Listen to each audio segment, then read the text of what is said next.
it's hard to escape transactions when we're talking about accounting.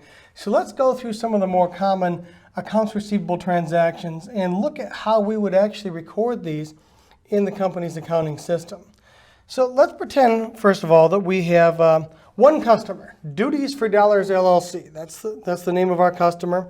And we earn $10,000 of revenue from them. And we memorialize this by sending them an invoice. So what we would have here is not only the general ledger. So you guys know at this stage of the game, if you want to make an asset increase, you would make a debit entry to that account. So we make a debit entry to accounts receivable. And if you want to make sales revenue increase, you'd make a credit entry to that account.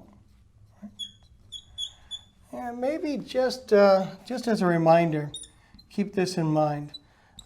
I know if you've watched some of my previous videos, this should be review for you. But I like to put this chart up. It helps people with the debit and credit rules. Because remember, every company, big and small, even if the big companies have a lot more accounts, they're still going to have these 5 basic building blocks: assets, liabilities, owner's equity, revenues, and expenses. And yes, owner's equity, you probably see it called stockholders' equity. That just means that the company is a corporation. So assets increase with a debit and they go down with a credit. Expenses behave the same as assets. And then the other 3 categories are exactly the opposite. Over the years, I've found that's the easiest way to remember the debit and credit rules. And that's why we can see what's happening here is accounts receivable is an asset. Make it go up with a debit entry right here. And revenues increase with a credit entry right there. So after this transaction is done, the accounts receivable account will have a $10,000 debit balance, and this sales revenue account will have a $10,000 credit balance. Another quick reminder, accounts receivable is an asset and it's listed on the balance sheet. That balance sheet, as of a point in time, what did you own and what did you owe? The sales revenue is a revenue account, and that's going to be reported on the income statement, which measures the company's operating performance over a period of time. Now, when we get to accounts receivable, we have to go beyond the general ledger because you see, as companies management, we need to be able to track who owes us money and whether or not they've paid that. So we have a subsidiary ledger, and this is going to be a subsidiary ledger for this particular company, this particular customer of ours. So we're going to go over here, and on the subsidiary ledger, we're going to write the date of the transaction, and there's going to be some kind of reference. Let's pretend that we issued invoice number 100 for this, and then we're going to see that we debit the subsidiary ledger as well. So what we're seeing is that the accounts receivable balance increases, and now after one transaction, we have one customer whose subsidiary ledger says they owe us $10,000, and what a wonderful day that agrees with our general ledger. I've updated the general ledger accounts, and we can see the subsidiary ledger. And at least for now, I'll keep our little debit credit cheat sheet up here. But hey, why sell to just one customer? Let's generate sales with multiple customers. So just like we had a subsidiary record for this customer called Duties for Dollars, we've got a second customer, Magnus Game World LLC. So on the 12th, we sell something to them. And hey, the previous invoice was 100, so now we're up to invoice number 101 right there. And this is going to be $5,000 of revenue. So you guys probably already know we're going to be crediting revenue and we're going to be debiting accounts receivable. I know when we did the previous transaction, I updated the general ledger first because I really wanted to illustrate that impact. But I'm updating the subsidiary ledger first here. It doesn't really matter as long as you get both of them done at some point. So we generate that receivable. Magnus, it now owes us $5,000. On the income statement, sales revenue increases with a credit. So what we can see is now, after these two transactions, if we were to produce an income statement for this company, sales revenue would be listed as $15,000 for the period, and accounts receivable would be listed as $15,000 at that point in time. And you can start to see the beauty of how things come together. The balance in the accounts receivable subsidiary ledgers, $10,000 for this company, $5,000 for this company. Add those up, perfectly matches the general ledger. At any point in time, the total of your subsidiary ledgers should equal your general ledger. One of the problems with extending credit to our customers is there's always a chance that they may not pay, or they may not pay the full amount. As you can see right here, our general ledger says that accounts receivable, gross accounts receivable is $15,000 at this point in time. And fortunately, that matches up nicely with the two subsidiary records for our two customers. $15,000 is the total there. But the reality is, there's at least a chance that one of these companies may not pay their full receivable. So what do we do about that? Well, we want to uphold the principle of conservatism, also the matching principle. Okay? Think about conservatism. Conservatism does not mean that we're just going to make the financial statements look as bad as possible, but we certainly don't want to overpromise and underdeliver. So we're going to reduce the net realizable value of this accounts receivable down to the amount that we think that we expect to collect. Okay? Then there's the matching principle.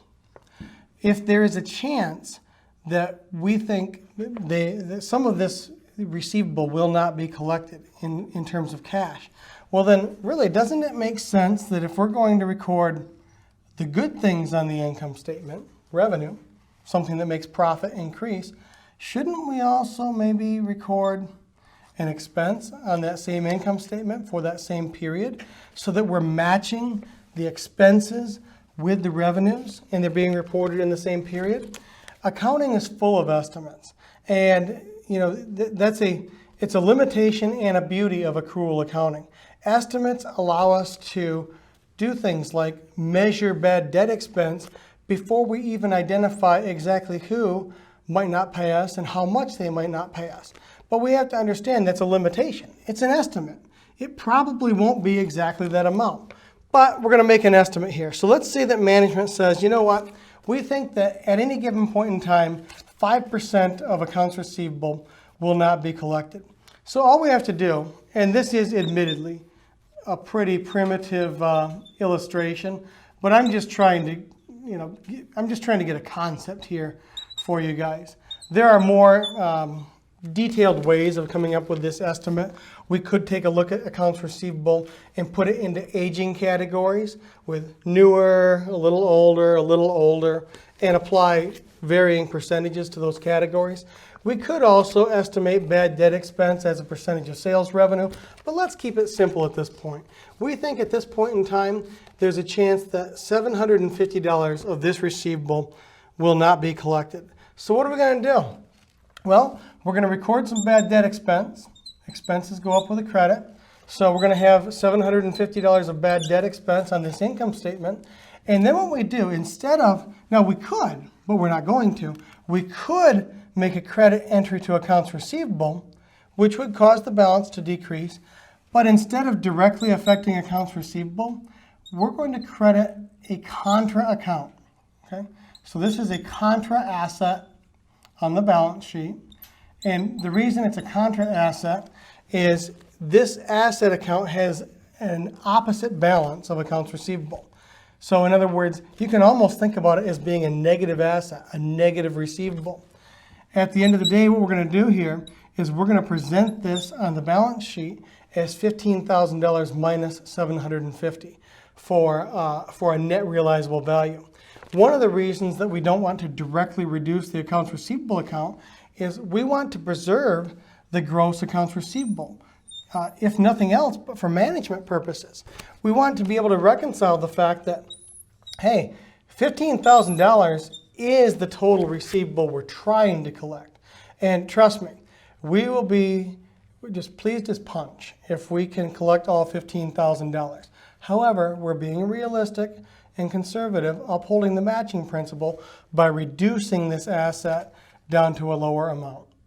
I've updated the T accounts with some text that's a little bit more legible than my handwriting so that we can take a look at how this would be reported on the balance sheet.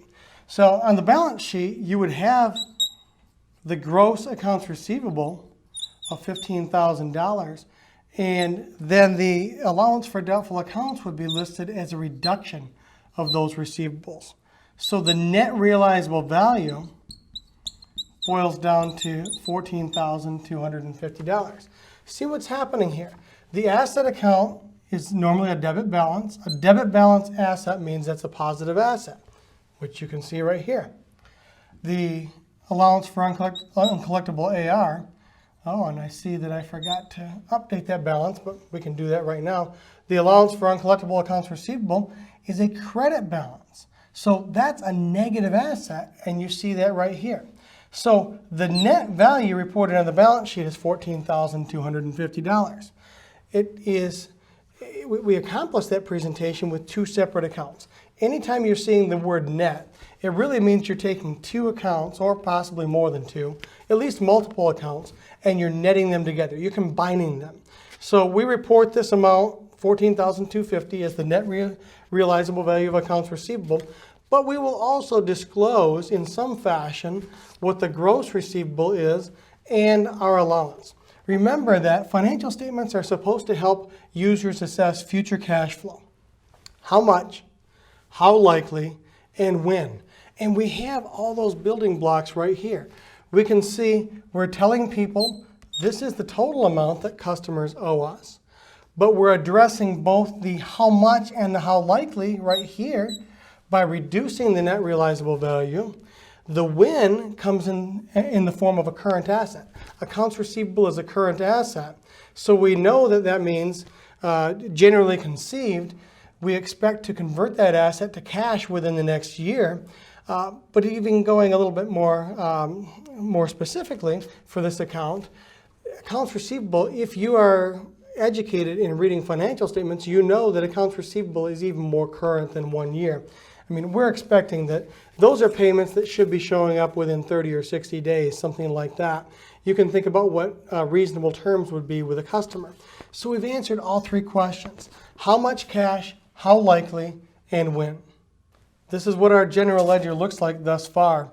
We've got the accounts receivable, still a debit of $15,000, the sales revenue on the income statement. The allowance is going to be a $750 credit balance. The bad debt expense on the income statement, $750 debit balance. Now we get paid. Show me the money, right? So Magnus Game World down here, February 22, so we're into a new month. They write us a check. It looks like they used check number 110, and they paid the full $5,000. So look what's going to happen here. They no longer owe us money. We're going to make a credit to the subsidiary ledger, and that means that their account balance will now be zero because they've paid us. And then on the general ledger, well, look at it this way. One asset goes down, accounts receivable decreases with a credit because we received that payment. And then what happens down here is cash goes up with a debit. And if we take a moment to balance our accounts, assuming we did not have a beginning balance, cash would then have a $5,000 debit balance here. And now what you have to remember is this totals to 15. So we've got debits of 15,000.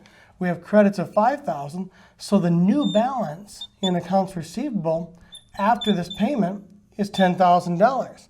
And what a beautiful thing.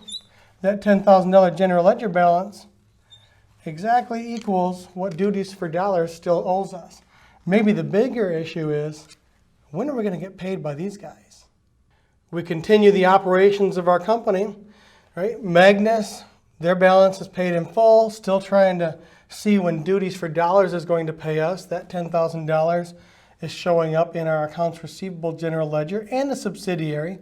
And we get to generate some more sales revenue. So we have a third customer. I mean, that certainly is one of the ways to have a healthy company, to have a diversity of customers. So let's say that right there at the end of February, Fernfield Farms purchases some stuff from us, and it looks like the invoice number is 103.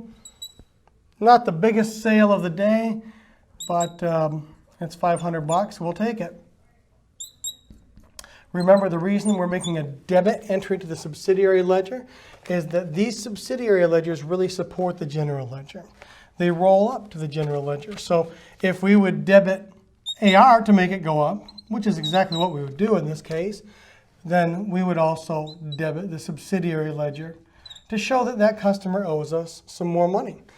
At the end of these transactions, now the accounts receivable subsidiary or general ledger is $10,500, and the sales revenue on the income statement jumps to $15,500. And just as we've done in the past, I know this isn't the best zero I've ever made, but you can see that the total of the subsidiary ledgers, $10,500, equals the general ledger. It's the end of February. It's time to reevaluate our uncollectible accounts receivable. Now, if you remember, we created this reserve at the end of January when we had receivables from this company and from this company. Well, since then, let's look what happened. This company, Magnus Game World, they paid their receivable. So we know there's no credit collection risk relative to these transactions. There's still a risk here. And in fact, as this receivable right here gets older and older, I start to become more and more concerned that they may not pay the full amount. As accounts receivable age, they become less likely to be collected in full. Okay? As time goes on, it's going to be harder and harder to collect that receivable. That's why it's important for companies to actively manage their accounts receivable balances. Okay? Follow up with customers. At this stage of the game, we're almost 2 months after the date of the invoice. We should have been making some contacts, some emails, phone calls, calling that company, asking for payment. And that can be an awkward conversation, but it's so important because without payment, your company may not have that lifeblood, which is cash, that you need to run your company. Okay? So what's changed? I guess we could maybe assume, and remember, these estimates here, these are management's best estimates. They're judgments. Now, certainly the company's external auditor may evaluate those judgments and see if they think that they are reasonable, but at the end of the day, management is making these estimates. So let's say that management said, you know what, Fernfield Farms is a relatively new startup corporation. We think they're a higher credit risk. So we're going to reserve 15% of this accounts receivable. So we have $500 here that Fernfield owes us, and 15% of that amount is $75. As I mentioned before, there are a number of ways to analyze accounts receivable and the allowance for doubtful accounts. We certainly could apply some new factors to this receivable because it's getting older, and we may want to reevaluate that at some point. But we're trying to keep the example simple at this stage of the game. So what we're going to do is we're going to increase this allowance for uncollectible accounts receivable. Remember, this is a contra asset. It's a credit balance asset. Think about it as a negative asset. It's reducing the net realizable value of accounts receivable. After that $75 credit entry to this account, the account balance increases to $825, but it's an $825 credit. And the counterpart to this credit, if you were actually writing out the journal entry, would be a $75 debit to bad debt expense. So at this stage of the game, and this won't be the case once we actually write off an accounts receivable balance, when somebody really is not going to pay us, then these numbers may differ, okay? And there are some other things that could cause them to differ. But at this point, at least, because the allowance was created by this bad debt expense equals the allowance. That won't be the case in a few minutes. Let's look at the net realizable value of accounts receivable. Gross AR, $10,500. Nicely matches up with the existing subsidiary records. Here's $10,500. So gross, in other words, the total amount that customers owe us is $10,500. But now we're reducing the net realizable value by the amount of this allowance account. And by the way, sometimes you'll see it called the allowance for uncollectible accounts receivable, and that's fine too. So we have $96.75. That is management's best estimate at this point in time regarding the amount of cash that it expects to collect from its customers. Well, it took long enough. In fact, it took exactly 2 months, but we finally received payment from Duties for Dollars. They wrote us check number 450. So let's update their subsidiary ledger. And, thankfully it was payment in full. Whenever those receivables start to get older, we start to question whether or not we might actually collect the full balance of the receivable. But in this case, we did, and that's a wonderful thing. So we update the subsidiary ledger to reflect that Duties for Dollars is paid in full. What's going to happen over here? Well, we already had a $5,000 cash balance. I guess I should have had that total updated there, but we can work with it. When we receive payment from the company, we're going to debit the cash account, and that's going to make this ending cash balance be $15,000 as of this point in time. The corresponding part of that journal entry is going to be a credit to accounts receivable. We already had a $10,500 debit balance. So if you have a $10,500 debit balance, make a credit of $10,000 to that account, look what's going to happen. That's going to leave us with only $500 in our accounts receivable general ledger account. And that makes perfect sense because the only outstanding receivable at this point in time is the $500 from Fernfield Farms. This is the lay of the land at this point in time. We still have just $500 in accounts receivable, and that's because Duties for Dollars and Magnus Game World both paid their bills. We simply just have this $500 from Fernfield Farms. And notice right here, on the income statement for the period, presumably we're gonna track this for all of 2019. We see that the cumulative sales revenue is $15,500. Now, at this point in time, at this moment in time, accounts receivable is only $500. And the reason is this: we're generating this record of sales revenue to measure the entire period of time. In this case, the calendar year 2019. The accounts receivable balance is only what our customers owe us at this point in time. Because you see, this revenue transaction and this revenue transaction have been collected. Those dollars are sitting in the cash account at this point, which is where we would like them to be. We'd rather have cash than receivables. It's just this one right here is still sticking around in accounts receivable, and we're really hoping that we get paid. But in the meantime, Duties for Dollars, they're back in business with us. A few days later, they place another order. We ship some more goods to them. Looks like this is going to be invoice number 104. And remember, debiting accounts receivable makes it go up. So I'm going to drop the $ here just for convenience. The ending accounts receivable balance for Duties for Dollars, $15,000. We're going to make a $15,000 debit entry. It's a little tight there, but we can work with that. So now accounts receivable bumps up to $15,500, and we're going to make a $15,000 credit entry here for the revenue side of things. That's going to bump up to $30,500. And after this transaction is done, what you can see is that accounts receivable on the balance sheet would be $15,500, which is exactly the total of this customer balance and this customer balance right here.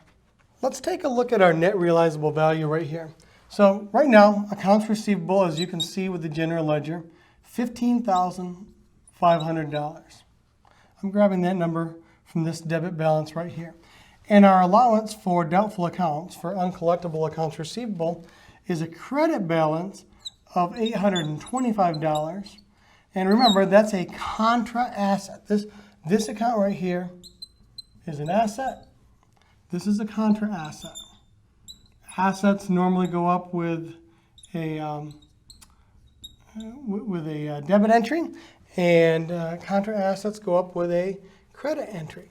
So this is a positive receivable. This is a negative allowance that reduces the net realizable value of our accounts receivable down to $14,675 as of this point in time. Well, I've got some bad news for you. At least it wasn't one of these bigger receivables, but March 25, we have determined that Fernfield Farms is simply not going to pay. Remember, management thought it was a higher credit risk. It was a brand new company. Maybe we were sticking our neck out a little bit here. But what we're going to do is we're going to record a credit memo. And think about it. The reason it's called a credit memo is because what we're going to do is we're going to credit accounts receivable and we're going to credit the subsidiary ledger because we have exhausted all of our collection efforts. We've given up hope, okay? And really, for most companies, a $500 balance is not a significant receivable. So it's not like it's not a large enough amount where we're going to consult our attorney and maybe have a collection agency try to collect it. So at this point, we may decide to just leave well enough alone and we write off the account receivable. So what we're doing here, we credit the customer's subsidiary record and then we have to credit the general ledger because we have given up hope and our gross accounts receivable is going to drop from $15,500 down to $15,000. And look what we're doing. Now, we're not going to record bad debt expense because we've already recorded some bad debt expense. We did that in January. We did that in February. That's why this allowance exists. Bad debt expense created this allowance. What we're going to do is we're going to use some of that allowance right now. Okay? And that means our allowance is actually going to drop to $325 credit balance for an ending balance. But see what's happening. The journal entry here is credit accounts receivable to reduce that asset and debit allowance to use up some of this cushion, some of this allowance that we've created. Notice that this write-off, okay, writing off this receivable did not affect the income statement under accrual accounting. That's because we had previously attempted through estimates to match the bad debt expense on the income statement with the revenues that were generated from these customers right here. When we ultimately determine that we will not be able to collect a receivable, all we do is affect balance sheet accounts. We reduce the asset and we use up some of the allowance to be able to reduce that asset. Let's see how this write-off affects the balance sheet. Well, as you saw just a moment ago, accounts receivable was $15,500. Now it's $15,000. So after the write-off, we see that the gross accounts receivable has declined from $15,500 down to $15,000. But the allowance is also a smaller amount. Okay, it's smaller by $500. So the allowance is only $325. Went from $825 to $325 because we used some of the allowance. If you do the math here, $15,000 minus $325 produces a net realizable value of $14,675. So what you're seeing is this. Under accrual accounting, when we're using the allowance method, a write-off of accounts receivable does not affect the net realizable value of the accounts receivable. That's because the gross amount decreases, but the allowance decreases by an equal amount, as long as we have a sufficient allowance, which we did in this case. And we had $825. Even after the write-off, we have $325 left in the allowance account. So what we're seeing is that write-off does not reduce the net realizable value. And conceptually, this could make sense because look at what's left in accounts receivable. It's not Fernfield because we gave up hope. It's not Magnus because they paid. It's just duties for dollars here. And conceivably, maybe we still have the same risk of non-collection. Now, we'll have to reevaluate that. As management, I mean, this is March 25 right here. As management, we may want to, I shouldn't even say may, we will want to, at the end of March, reevaluate this allowance. And we're going to have to ask ourselves the question, is there any increased exposure to uncollectible accounts because of this new receivable right here? You see, it's an ongoing process. We're always evaluating the allowance to see if it's sufficient. Is it too big? Is it too small? And also, at the end of the day, we're trying to make sure that we match our bad debt expense with our revenues on the respective income statements. So we need to reevaluate this allowance for uncollectible receivables. In our company, we're going to do it every month. Some companies may choose to do this maybe annually, but I like a monthly update. And, think about these dreaded adjusting entries that you read about in your textbook. An adjusting entry simply takes an account balance from where it is to where it needs to be. And right now, our allowance has a $325 credit balance. But management has estimated that as of the end of March, the allowance should be $1,000. Remember, we did generate some additional revenue with this customer. Also remember, it did take them a little bit of time to pay this first invoice, so we don't exactly know what the future holds. So we're trying to be conservative. We're trying to match revenues with expenses. We've got the revenues showing up here in March for the March income statement. Let's have the bad debt expense, or at least our best estimate, on there. So we need the allowance to be $1,000. That's what management has estimated. Well, guess what? The current balance is $325. The math is not particularly difficult. We're going to need a $675 adjustment to bring this account balance from $325 up to $1,000. So let's do it. Okay? Make a $675 credit entry. This is causing that contra account to become a bigger credit, a more negative asset, if you will, and that will result in an ending balance of $1,000. Now, where's that coming from? It's coming from additional bad debt expense.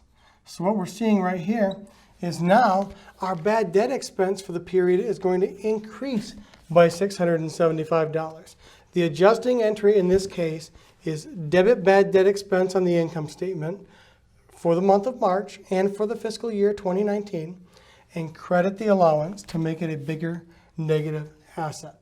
We determined that we needed to make an adjustment to the allowance account. We made that adjustment, and now the accounts receivable allowance is a $1,000 credit balance. Now, what I want to point out is this, okay? The accounts receivable balance before we made this adjustment was $15,000. And before we recorded an additional allowance, remember the allowance used to be $325. And that's what we're seeing right here, okay? So the net realizable value before any estimate of increased allowance, increased bad debt expense, was $14,675. After that adjustment, the gross accounts receivable does not change. It's still $15,000. But look what happens here. Now the allowance is this bigger negative. Okay? More conservative, matching principle. And what you can see here is the net realizable value of accounts receivable drops down to $14,000. No surprise, the math is easy here. The additional allowance was $675, and you can see that the net realizable value of accounts receivable dropped by $675. Just as a reminder, we're going to be absolutely ecstatic if we collect the entire $15,000. But what we're doing here is we're letting users, and it's not a crystal ball, it's not perfect prediction, but we're letting users have some information to make assessments about how much the future cash flow will be. We're reducing their expectations here. This is the amount of cash we expect to collect. It's an estimate.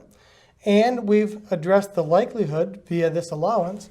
And again, the timing, because it's a current asset called accounts receivable, we know the expectation is that the company hopes to collect that in a pretty quick fashion.